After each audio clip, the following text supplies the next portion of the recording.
8. It's preparing right now. It's not quite there. There it is. And we are live. Hello, everybody. Welcome to Tuesday night with Ben and me. Say hi, Ben. Hi, Ben. So I have a question for you right off the bat, Ben.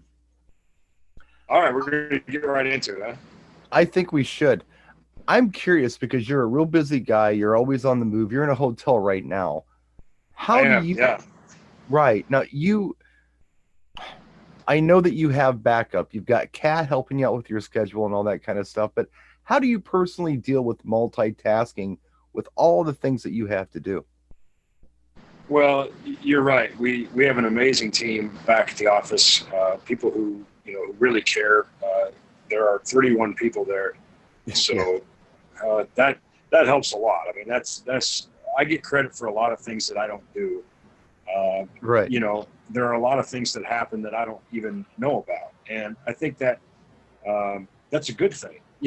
For the most part, that you have people that you trust, and they understand the vision and what we're trying to accomplish in terms of taking care of our customers, and they Sure. execute those things. Uh, Sure.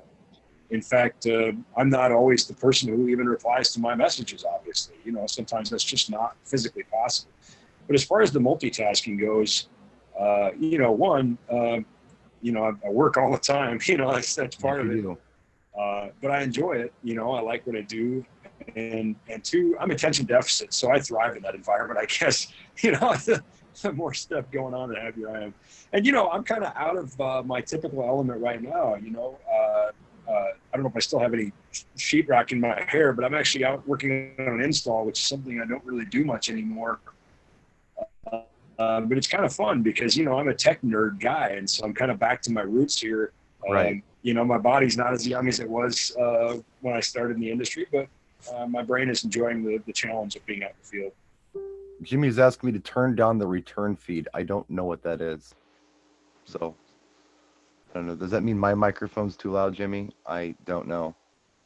The levels aren't high. Do I sound loud to you, Ben? No, you sound good to me.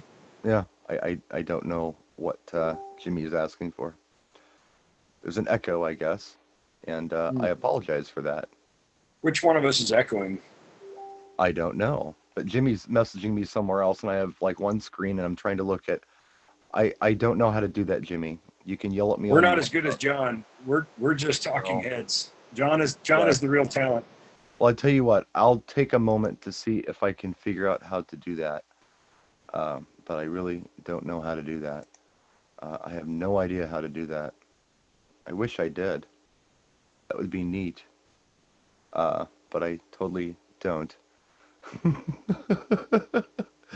Howie says it's fine. So we're gonna go with Howie. All I right. will speak slowly. You turn down the return feed, Jimmy. Yeah, you do it. Yeah, you do it, Oh God, Jimmy. Jimmy, what? What, Jimmy?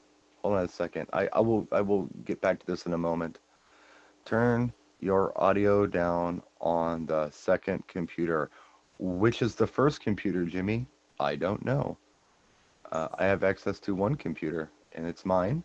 And I think Ben's on his phone. I am. Yeah. Is it all right? Yeah, you sound fine to me. Okay. I'm literally sitting in a hotel, as you can tell. Still rocking the install shirt and fresh off the job site. I just literally ran back into the hotel. So. I had a trying day, Ben, and that's why I brought up the multitasking. I've had so many different things thrown at me today. I've got a guy who wants me to tech out a campsite Halloween fright thing with lights and fog. I have somebody who wants to do something special with a school dance I'm going to be doing this weekend with PA and lighting and different equipment that I'm used to using, plus the different software that I'm used to using for playing the music. Blanca always wants things. I have the mobile DJ meetup who needs things from me. Jimmy, stop messaging me. And he's going to turn off Just this thing, and then maybe he'll leave me alone. Um, Tell me how you really feel, Brian. Yeah, I'm just gonna do it. I'm live and I don't know what I'm doing here. So anyway, um, It's a free show. it was a free show. That's right. So I've had a lot on my plate, and there's more. I haven't told you everything, but I can't focus on anything because I keep getting pulled in different directions. And I'm very envious of you because you have cats and others who help you. Um, but Well, boy, it's trying sometimes. even with that, I'll say this though, you know, uh, you have to find that focus, and I think part of that, I said earlier, being attention deficit, uh, but I have a lot of defense mechanisms that I've built over a lifetime, almost OCD like tendencies to sort of compensate. Because otherwise, I still have a lot on my plate, despite the fact that there are a lot of people, on our team that are, doing things that are delegated, but doesn't mean that my plate doesn't remain full. So I think that, here's what I would try to offer in terms of advice. Um, it reminds me of being a very young guy. I volunteer on a steam railroad. I drive steam trains for fun, Oh, fun. and these things are old. And I know you work on cars and restore cars, and that's a very cool thing. And so think about like, a steam engine where you can't go get parts for it. They have to be maintained. And if a part needs to be, replaced, it needs to be made. It needs to be machined. Right. And so maintenance is very important. And driving them is fun and it's great, but the maintenance is what was necessary to facilitate that. And so as a young guy, I was like 11 years old. I was kind of the first guy they'd nominate for any job they didn't want to do, and filling journal boxes and cleaning, parts was one of the jobs that I got. And when you start looking at all the journal boxes and lubrication points and all the things on a steam engine, overwhelming. You look at this giant locomotive, and the advice was just focus on this one, and then when it's done, go to the next one. That's the ideal. And when it's done, go to the next one, and pretty soon the whole thing's done. Part of it is one, I'm not sure I do a great job all the time. I know I definitely know I drop the ball sometimes, but you do the best you can to sort of lay things out. Prioritize them, and then give things the necessary attention to get them done, and then move on to the next project and delegate what we can. In fact, Right. Today I was talking to one of the other guys on the install, and I said, slow is fast. Let's take the time necessary to do this. Right. You're coming through like a robot. So I don't need to. Oh, you're good. Oh, there you are. There. Now you are. Uh-oh. Yeah, who knows? It's live. Like you said, Ben, it's free, right? Free show. Yep. No, I mean, ideally, that's what I like to do. I like to take one thing at a time and do the task and complete the task and then move to the next task. Where I had a problem today, I think, and the reason I'm bringing it up is because as somebody who runs their own company and their own business, like any mobile DJ, they may experience this at times where you're doing something and then you get interrupted and put on another task. So you have to stop that task and start this one. And then you're interrupted again and you're asked to think about this other task and you have to kind of process that. Then you've got two open tasks here. So yeah, it's ideal to be able to just do one and then move on to the next. That's how I can do things. It's just trying sometimes, and I think as people who run our own businesses, I don't think I'm alone there. I think a lot of people are feeling that. So I thought I'd bring absolutely. I have. If you look at my to-do list right now, it's literally several pages long. And I have hundreds of emails yet to be addressed tonight. So, believe me, it's not it's not the cure, but it helps you manage that. If you don't ever get one thing done, it doesn't come off the list. Yeah. So you have to just do what you can. It's all you can do. It is all you can do, and prioritizing things helps too. best you can. For example, I'll have a customer say, I'm looking for advice on this or that. And, and they'll say, I'm looking to buy something in the next couple months. I say, awesome. I'm going to get back with you tomorrow, Yes. Because this other guy needs something tomorrow, Yeah. So I'm going to take care of him today, Yeah.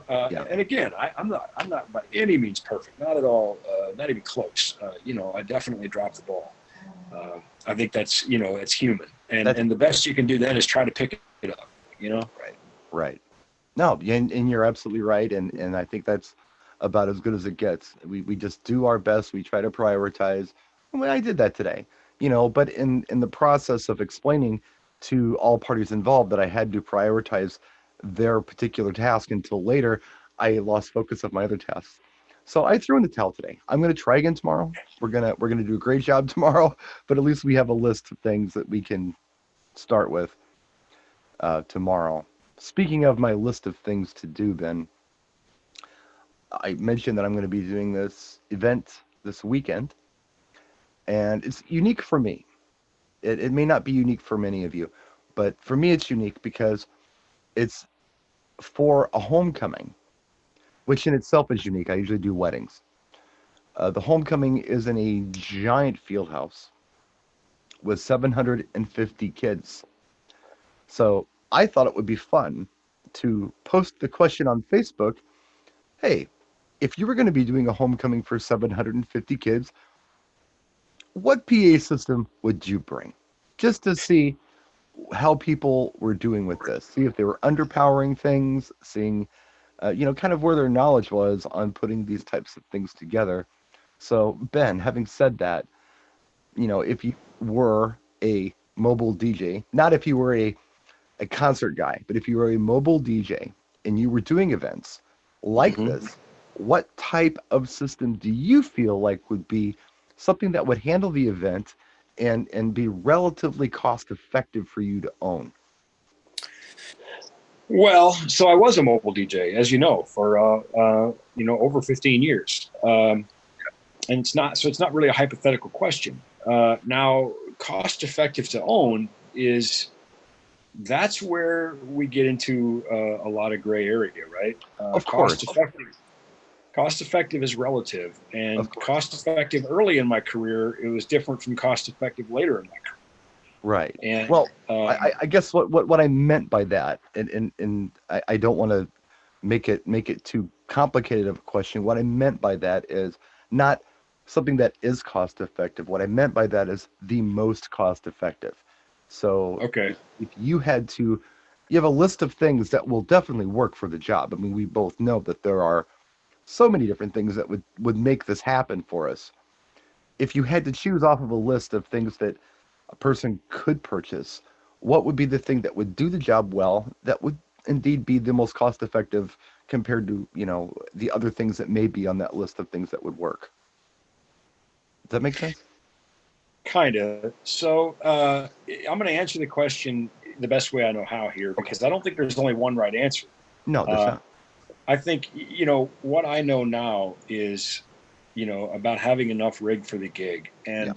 early in my career, 25 years ago, 26 years ago, I would have probably just used what I had. I would have probably done the gig or tried to do the gig with what I had, Sure. because I didn't have any other options. Uh-huh.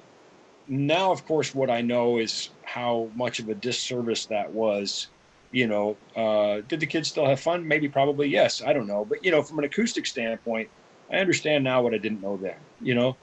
So if I was to do a high school dance for 750 kids, I would say at a minimum, I would have a pair of dual 18s and, depending on the layout of the room, 2 to 4 quality tops. And again, the number of the tops would depend on the size of the room. It's not necessarily about having more. It's about having that, being able to display them for horizontal coverage.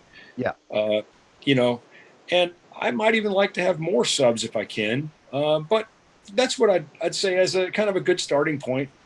And there's lots of options. You can have 4 single 18s or 2 dual 18s or whatever. But to me, I think that's kind of at a minimum, to do something like that and do it adequately. And more is always better. You know, more is always Oh, of better. course. No, But I've done this. I've done work for this school before, and most of the time when I've done work for them, it's been on a smaller scale. We're talking about 250 to 300 students in a small gymnasium. hmm But this homecoming is huge. They have this big thing for it, and it's more kids. Now, the building is just, I'm going to guess it's 3 gymnasiums big, and it's got oh wow. lofty, huge ceilings. And I did it one other time. And when I did it, my friend David Ellsworth came with me, and we brought his ETX 12-inch tops. hmm And we brought the only subs that we had at the time, which were the RCF 705As, which I know is on the small side, and they're hmm the 15. But hmm I felt the system did very well.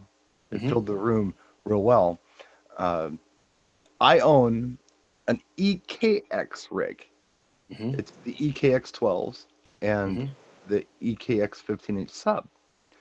Now, I'm feeling like that's probably not enough for what I want to do. I'm probably going to be pushing that system too hard. Okay, You're gonna be asking a lot out of it for 750 people in a yeah, 3 gymnasium area. Yeah, no doubt. yes. Now, if I had a second set of EKX, maybe that would be good. Certainly the subs. I think that's where you're going to be. Although I think you're asking a lot out of a pair of those tops. Yeah, Uh, I you agree. know, but I guess we'll see. No, no, no. I'm not done yet. Okay. We are renting a set of ETX 12 tops because they worked perfect last time, and we're Yeah, gonna. they're a great top. I mean, they're a legit box. I did Arm DJs a couple of years ago. We did the jam session with 4 ETX 18 subs and just 2 ETX 12 tops. And doing live music is hard, harder on a system, I think, than DJ Yeah, music. And people said, "There's no way you're going to get vocals out. There's no way you're going to make this work." And I said, "Watch me," you know. yeah. So, you know, I recall you saying at it might have been at Mobile Beat years ago when you debuted that series. You described them as weapons grade. I remember yeah. that. And They really are. I mean, they have DVX drivers and things in them, and they've just. I mean, they're 18 millimeter birch. They built those boxes well.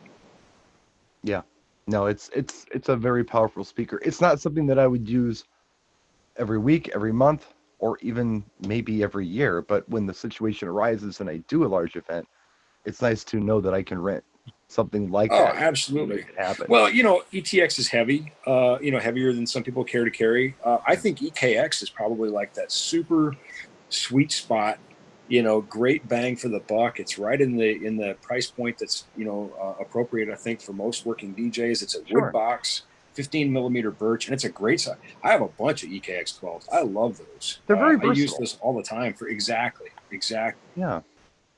But yeah, my point was, I guess what I was getting at, and the advice that I would give to anybody, and I haven't gotten that far in my day where I could actually do a video about that.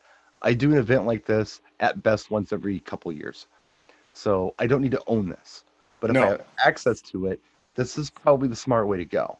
I yeah, can, the ROI is not there. If you're just going to do this, even once a year or even twice right? a year, probably, that's something that really,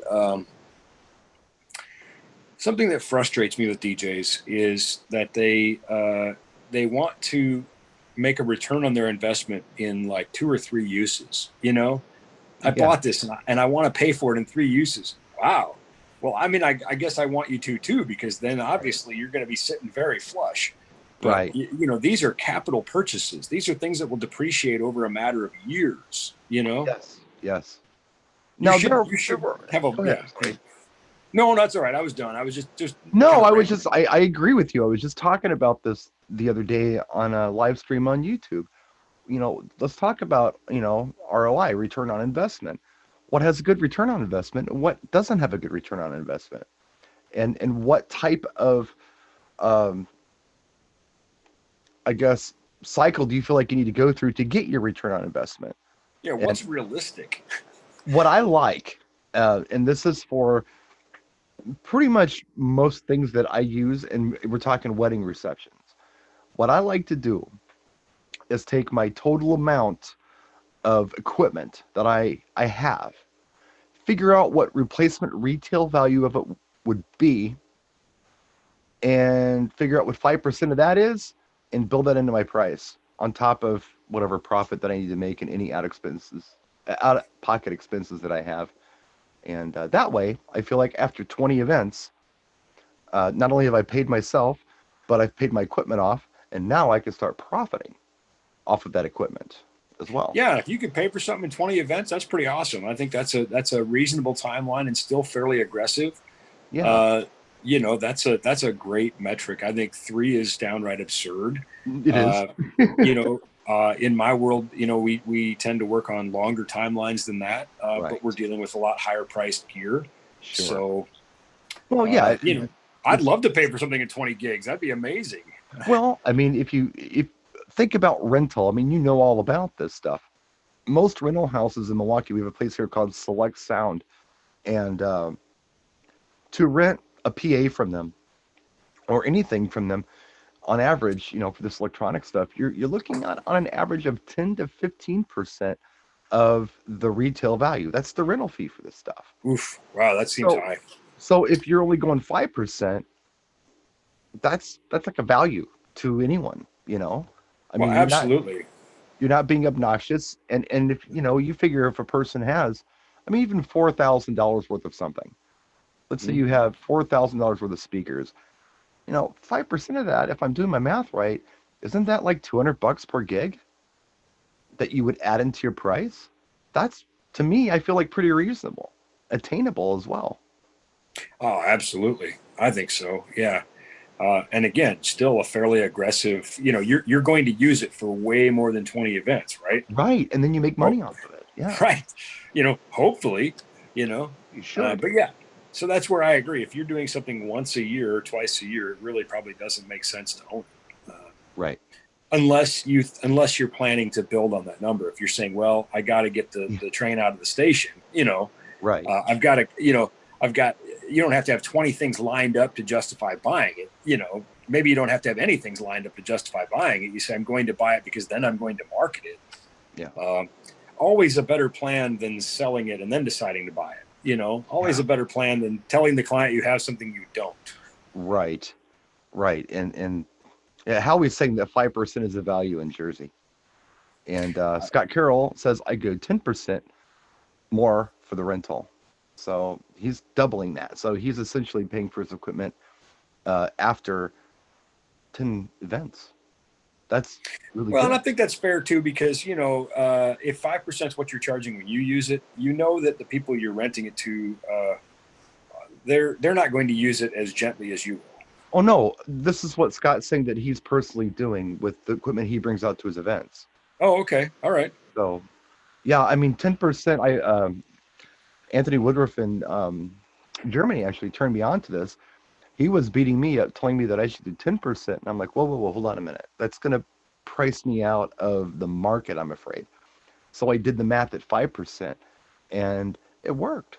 I mean, when you first, let's say I started out today, just today, with, I don't know, what did we start out with? $10,000 worth of DJ equipment, just for a round number, right? Mm-hmm.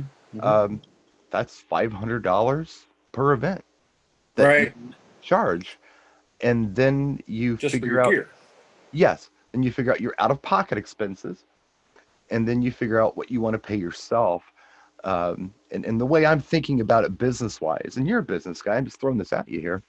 The way I'm thinking about it is if I started out today with $10,000 worth of equipment and I charged 5% rental fee every time that I took it out, after 20 events, I own it. If it's Yeah. of any quality, I'm going to be able to use this for 40 events or Mm-hmm. 80 events, Oh, way more. Yeah. or whatever the case might be, depending on the piece. Obviously, Right. a laptop computer, maybe not, but Right. something like a speaker system, a quality speaker system is going to last you a long time.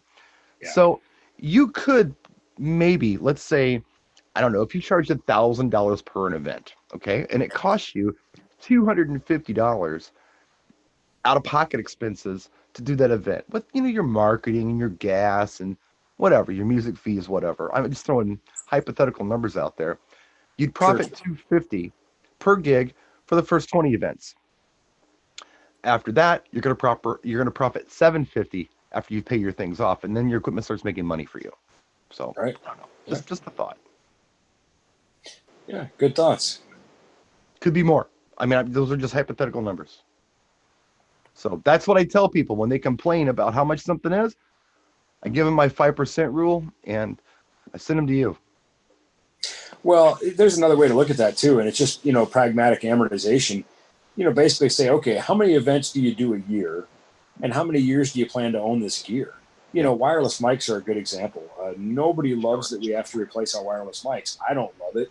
Yeah. I have wireless mics that are 10 years old that I'm replacing, and I'm not happy about it. But if I think about it, that wireless mic paid for itself a long time ago. We're talking about, let's say you do a gig every other week. So that's 26 events a year.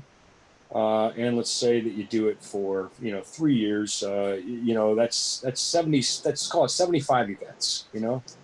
So if we take a $500 mic divided by 75 events, we're talking about the price of a cup of coffee. Exactly. Yeah. It gets. I think we have high expectations of our things sometimes. It's something that I've been going through for the past couple of years. Is my Suburban, which you've been in my Suburban. You know my truck. Yeah. I bought that absolutely. truck. I bought that truck 10 years ago, and the going price for that vehicle and the condition it was in with the miles it had on it at the time was $15,000. I bought it as a bank repo, and I beat him up on the price. I got it for $750. Wow. So $7,500 is what I paid for that truck. So I paid half price. Right. And I've had it for 10 years. And here I am thinking, oh man, it's rusty. I don't know. That thing's falling apart. I'm thinking, wait a minute. Aside from my regular maintenance, Right. I've owned a pretty nice truck for 10 years for $7,500. Whoa. Yeah. Whoa. That's Yeah. great. Your annual cost for that truck is less than a monthly truck payment on a new truck. Much less. Yes. Much less. And it's still going. It's still going Absolutely. down. So, I've gotten good value out of that. I can get mad at it, but when I think about it, I did all right with that. That had good return on investment, and it continues to have good return on investment. And even if I have to throw $1,000 in it here and there, that's okay. It's still less than it's already paid for itself. So, I don't know. Just some things I'm throwing out at you today, Ben. Good stuff, Brian. As always, always nice to chat these things out with you, get your perspective on things. So. Is there anything that you would like to share with class today? Boy, not really. There are some things I do want to say. I think had a very, very long day on the job, and I have a very early morning and a lot of messages and things to get to tonight. So probably not the best time to jump on the soapbox. But I understand. But I'll tell you what I'll do. I'll tell you what I do I'll have do. passionate thoughts for the industry, though. I tell you what I'll do. I'll let you go get your shower and all that. You can tell I need one, can't you? It's pretty obvious I need a shower. Yeah. 5 minutes. Give me 5 more minutes, and you can do whatever you want. Deal? All right. That puts us that we're doing a half hour that way, or a little over a half hour, because you were late. But that's okay. Brian, I'd give you all the time I have. I appreciate that so much, Ben. I really do. Oh, I have a question for you. I have one for you. Yes. I did a barn wedding like a week ago. Okay. And it was, I'm not talking about a barn that has been converted into a banquet hall. I'm talking about a barn that had like tractors in it, like 2 hours before, and there's an old barn with old power and everything else. Speaking my language here, old tractors. All right. Yeah, well, it's actually there was a tractor in there, but it was actually full of old hot rod Fords. Oh, well, now we're speaking your language, yeah. Galaxies, Fairlanes, F-150s, you name it. They had them all kind of back in the barnyard. But yeah, cool place. It was a friend of a friend's property, but definitely not set up for what we were trying to do. I came in with a pair of the Evolve 50s and my Pioneer DJM 450 mixing board, which is a little battle mixer, and it's got the external power supply on it. Okay. And my laptop. That was the only. Well, yeah, those are the only things I had plugged in because all of my lights were battery powered and all that. So I was just running a real simple PA, laptop, mixing board, and speakers, and everything was going fine. And it was relatively humid out, but not super hot.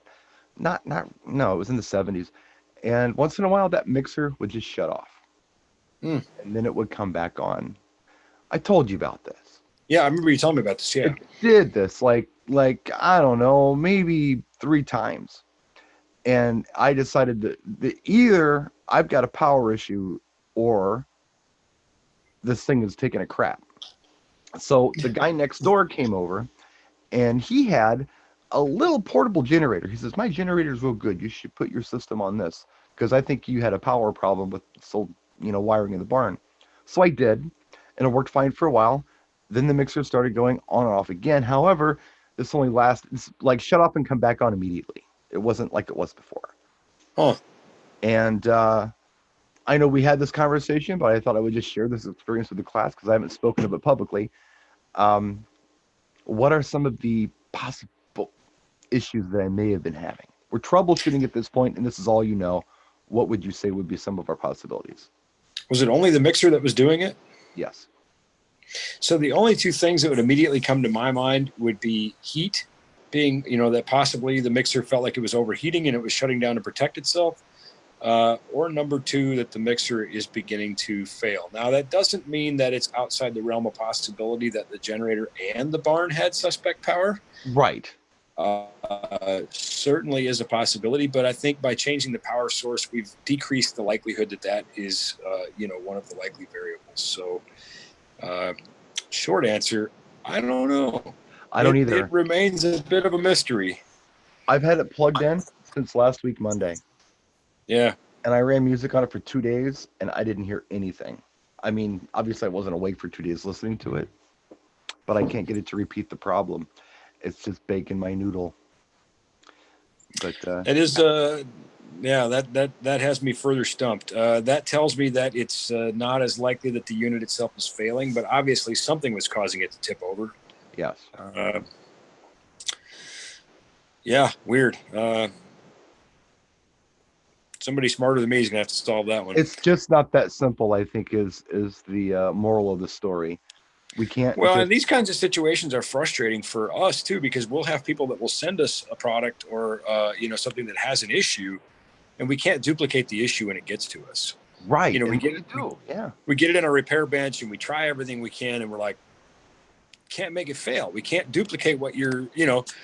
Right. And customers sometimes will, they'll send us a video of it doing it. And they'll look, see. And we're like, yes, I see, but it did not do that when we had it. Right. It's the same thing with automotive stuff. I mean, I've had cars that do funny things, and I bring them to the mechanic and like, hey, can you fix this? And they're like, okay, we got to repeat the problem, and they cannot repeat the problem. You take the vehicle back, and yeah, there you go. Operator error. I don't know. But it's incredibly frustrating. I don't know. There's some weird things out there, I think so. Probably we'll leave everybody with a big question mark in their mind. What could be wrong with Brian's mixer? What the hell's wrong with this thing? Yeah. Well, thanks for tuning in, everybody. Thanks, Ben, for joining us. I know you had a long day, but it's great to talk to you. It's great to talk to a mind like yours that works the way it does. I appreciate it. Boy, today it's not working that well, but thanks for the kind words, Brian. You're still doing wonderful. You're doing better than me. So, all right. Brian and Ben for Disc Jockey News, thanks for joining us. We will see you next time. Take care. Bye-bye. I'm just going to turn this off hard, and it's going to be what it is. And we're done. So, thanks, everybody. Good night.